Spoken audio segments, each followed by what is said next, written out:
Greetings, friends and subscribers. Well, the adventure continues. And so what are we going to do? Well, it's all about getting back to Vietnam now. So what I want to do today is to get my vaccine certificate, which is sort of like a vaccine passport, I hope.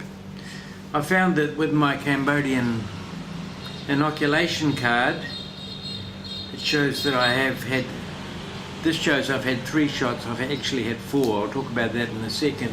That's good enough to get on the plane leaving Cambodia, say at Phnom Penh or I think Siem Reap Airport's open, and maybe Sihanoukville, definitely Phnom Penh. So you can get on to the flight out of Cambodia with this.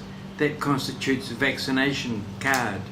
But on arrival in Vietnam or another country, I know in some countries they require the passport. I'm not sure what Vietnam will be, what their requirements will be. They're still playing it very close to their chest, which is making it really difficult to plan and do anything. I've been to a travel agent, I've searched online, tickets are available, but on Angkor Air, which is a Cambodian airline, it said it had the flights advertised and seats available, but it said at the bottom, flight subject to government approval, which was good in that the other airlines or the online places didn't say that, but obviously they are also. So it's like, should I book? Maybe the flight will be cancelled and then I'll have to go through the whole refund thing. I was thinking of trying to go as close to the 15th as possible, the 15th of March when Vietnam reopens, but I can't even apply for a visa before they reopen. You can't go down beforehand. And so, I'll put it off probably another 2 weeks or so. I can't say for sure, because although there are seats on flights are subject to government approval, so those flights may not be going. And in fact, as Vietnam Airlines said, it was restarting all flights. There used to be more than one a day, and also with Air Angkor, I imagine. So I really don't know what to do. So I thought, well, today I'll get my vaccine passport and I'll be in the vicinity of Vietnam Airlines. So I will just go over there and see if they're open. I won't push it with them. If the gates are locked, I'm just not going to go in, and it's just it's getting to be a bit of an agony, really, after 2 years, and just every day it's getting harder and harder. Not that Cambodia is bad, Cambodia is great, and the people, the culture, the history, everything, but I need to get back to Vietnam. It's like I've got to stop the bleeding, just see, then I'll be able to assess the extent of the damage that I've suffered really in this 2 years of stranding, and hoping that all my stuff is still there. I mean, there's a much higher chance in a Western society that it would have been stolen by now. It could happen in Vietnam, but much less likely. So then, and that involves like photographic and audio equipment. So I really can't plan ahead. The kit that I have with me was really just for 2 weeks of travelling, which it's incredible that I've been able to spin it out for 2 years. But all my equipment's right at the edge now of completely failing. So I just don't know what's going to happen. But I imagine that I'll start transitioning into another type of video making for YouTube, and that depends again on what equipment I still have left when I get to Vietnam. The first year was really like, I had so many technical problems and I knew nothing about Cambodia. So that was a massive learning curve, and I made lots of mistakes. But then in the second year I was starting to come to terms with that Cambodia and understand it, and then to get books on aspects of culture and history so I could, read in more depth and try to produce factual, informative work. I hope to keep improving. So I'll shoot this video over a few days as I go through the various processes of I get the vaccination certificate today. I'll keep checking online to see when I can book a ticket. I'd like to do that as soon as possible. I have an ideal date when I'd like to travel. Really I was hoping it would be next week, but it's just not going to be possible because I don't know what type of visa is being offered by Vietnam. I could, if it was visa on arrival, I could apply for that. That would take 2 to 3 days. But the problem with that is, travelling during COVID is you have to go through all these procedures. And when I arrive at the airport in Ho Chi Minh City, the actual visa on arrival process in itself takes, between 40 minutes and an hour. The flights that they're advertising arrive around 6 at night, so you get there at 6, you'd have an hour getting processed through visa on arrival. However long the COVID processing will take, you'll get like a COVID test you'd have to pay for there on the spot and wait for the result. I don't know how long that will take. And purchase a SIM card. And then once you've gone through all of those, then you go through passport control, which again can take, I have no idea of how heavy the traffic will be through the airport at that point in time. Normally it's really busy, and that can take another 40 to 60 minutes just to get through passport control. So say you allow 3 hours after the did I allow 2 to 3 hours, that's 6, that's to 9 o'clock, and then getting through the traffic, it's not that far, but the traffic's so heavy, that's another 40 minutes at least to get to where I'm going. Ideally I'd like an early morning flight so that I'm not waiting all day just to get on the plane and then messing around at the airport for hours in the evening. It would be good to do all that as a day, just a day thing. Get out, get a flight at around about between 9 in the morning and midday, and then you've got your, say, 3 to 4 hours being processed at the airport and getting to where I'm going. All will be revealed in good time, but for the moment it all feels very hairy and very nervous, can't relax, can't really settle down, not reading at all.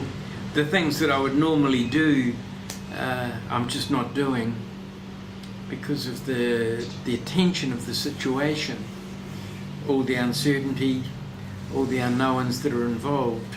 But that's life. I've been through it before. I've been stranded in a remote place for a number of years. That's happened before.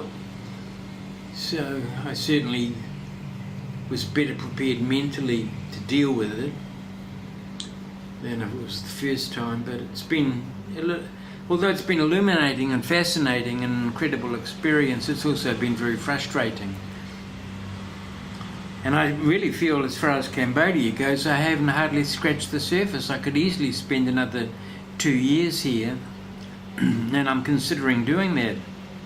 First, get back to Vietnam, assess the damage, see what happens. I think this thing, within 4 months it'll play itself out.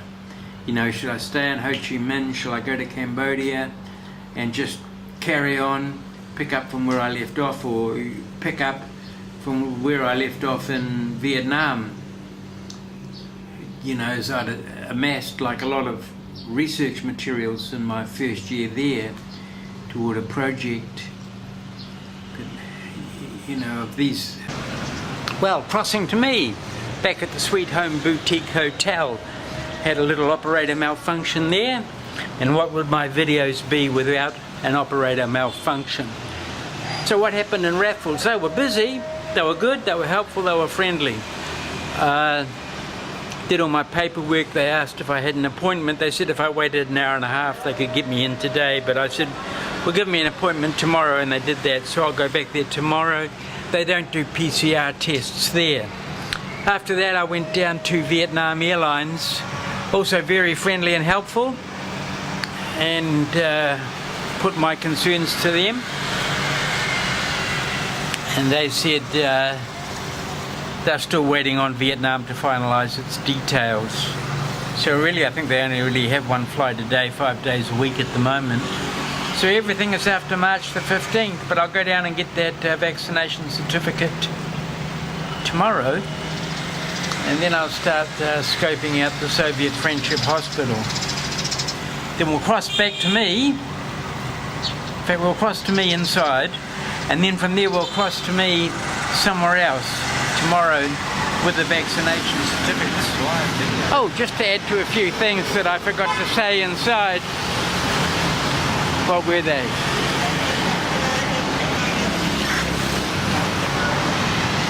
Forgot. What was I going to talk about? Important things. Oh, the will. You know, the idea of, you know, having started a project and then having it delayed for 2 years and then picking it up again. That will require a certain amount of willfulness, and although I have done that before in the past, I'm not really willing to exert my will any longer in that manner. So, I mean, if it happens, it happens, and if it doesn't, doesn't. I'm just going to let this thing play out. Once I get to Vietnam, I'm going to let this thing play out by itself and see what happens. I guess that comes up under the things happen for a reason. It was meant to happen sort of philosophy. Now what else? PCR tests. Gonna need to get a PCR test 72 hours before flying. There may be a rapid test option 24 hours before, but as far as I know, at the moment, Vietnam is saying PCR. Now, Cambodia has been really, really good. It's made it really easy for people being stranded here, just automatically extended their visas and created no problems for people. But now that it's coming down to the wire on the matter of the PCR tests, I guess some of them have been farmed out to private places, and I'm hearing reports that it's operating as a bit of a scam in some places. You go to them, you have to wait for hours. The service is not particularly good. It doesn't even look very good. And almost inevitably you come up with a positive test. Okay, should I say you have to come back and get another test.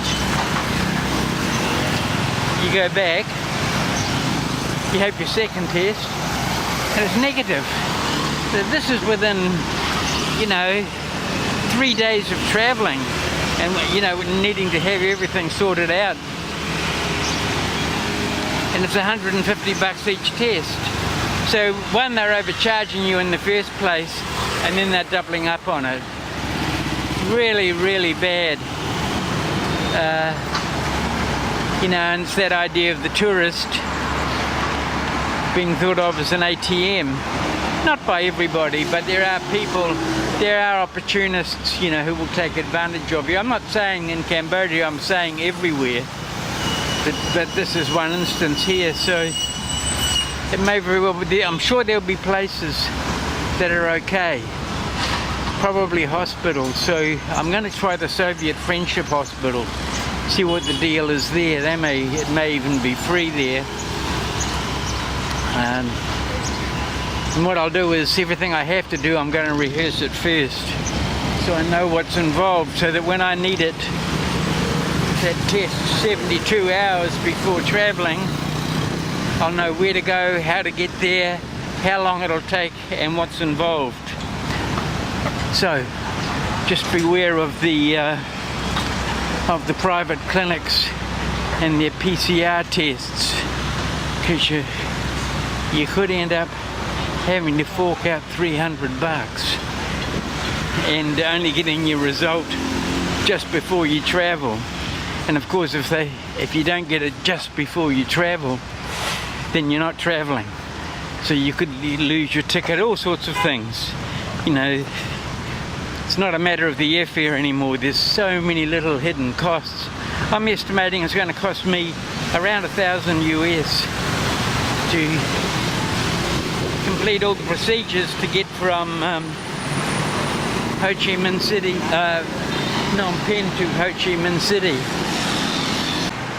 Okay, I've made it up to Raffles Medical Centre where I'll see if I can get my vaccination certificate. I also got a 4th shot. I'll have to talk about that later. And I might also ask if they do a PCR test here, which might help to get around the shonky operators. So let's go, and probably can't film in here, but I'll give you a full report as soon as I get out. Well, crossing to me, back at the Sweet Home Boutique Hotel. Had a little operator malfunction there, and what would my videos be without an operator malfunction? So what happened in Raffles? They were busy, they were good, they were helpful, they were friendly. Did all my paperwork. They asked if I had an appointment. They said if I waited an hour and a half they could get me in today, but I said, well, give me an appointment tomorrow, and they did that, so I'll go back there tomorrow. They don't do PCR tests there. After that I went down to Vietnam Airlines, also very friendly and helpful. Okay, same old story. At least I got in there and was able to talk, very friendly, very helpful. I asked if I could book a ticket there, and he said yes. I said, can I book a ticket now? He said, go to the embassy and get the visa. I said, well, I've been to the embassy, but also on other occasions when I've applied for a visa into Vietnam, they've asked for the flight information, what airline I'm on, what the flight number is, what time it arrives in Vietnam. So you have to have that information, or that's the way it's been in the past, on your application form for a visa, so that your visa is that you will enter the country at this place at this time. That's the deal. Otherwise, I guess you have to reapply, pay all over again. He said, no, go to the embassy. And I said, well, you know, they said the 15th. He said, yeah,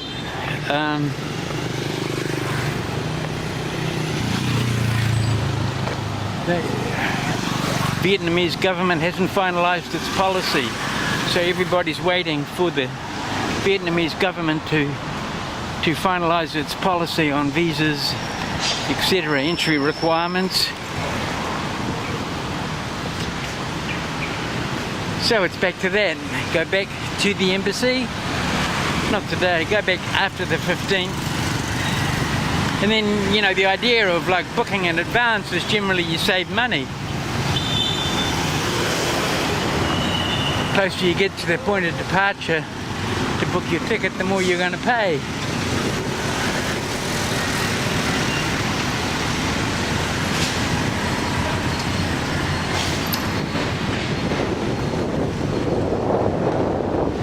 So I can't really plan ahead.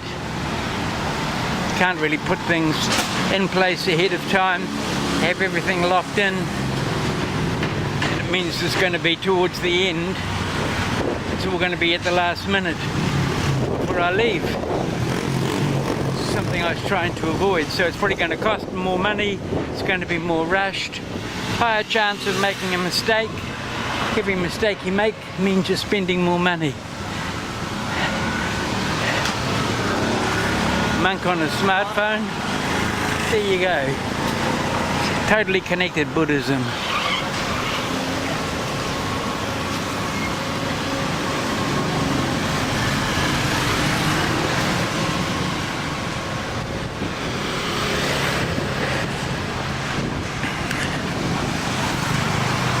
You know, traveling's stressful at the best of times, but I expect to be stressed to the max on the day of travel. It's not going to be fun, and because I'm keen to get back and see my neighbours, see my neighbourhood. There'll be big changes there for sure, and definitely be making some videos in the neighbourhood talking about the changes that have happened, and introducing you to some things in Vietnam or Ho Chi Minh City that only I know, because I know other videographers don't go into the areas that I go. Alright, so now we'll cross to me inside. Oh, one thing I forgot to talk about was the 4th vaccine shot, or the 2nd booster. Now, I've been following the COVID quite closely, and certainly in terms of what I might need to travel, and then I've noticed that quite a few countries, I'm not saying Vietnam will do this because they haven't announced it yet, have said, you know, they want to see a vaccine passport, and also your last shot has to be within 6 months. If it's over 6 months, then the passport's invalid. So you have to basically keep topping it up for the purposes of travel. So I thought, okay, well, you know, we're coming down to it. I'll go down, I'll get the 4th shot. That will cover me for the period of getting into Vietnam, but also I'm going to need to come back here in June sometime. So that will cover that too. And I can take whatever other steps need to be taken, you know, as whatever arises.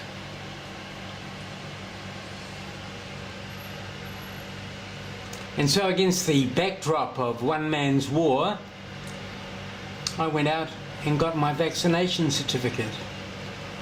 And now I begin to wonder whether, after all of this waiting, whether borders will start to be closed between the East and the West over this Russian invasion of Ukraine. So I went down to Raffles Medical, number 161 Street 51. These are my vaccinations. So this constitutes something of a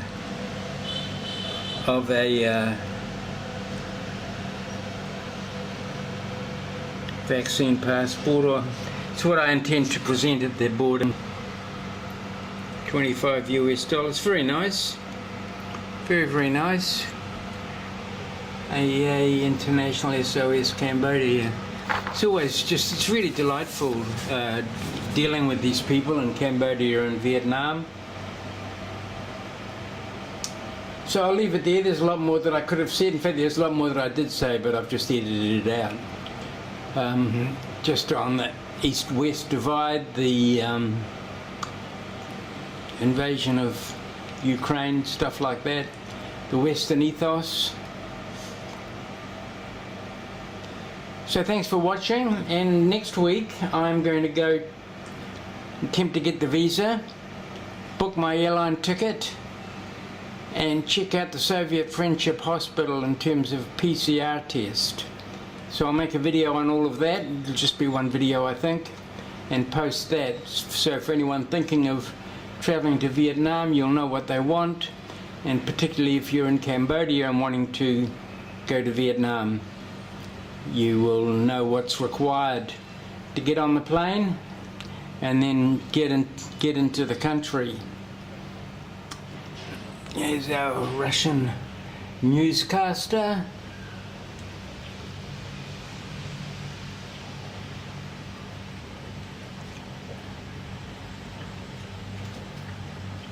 Arguably more attractive than I am.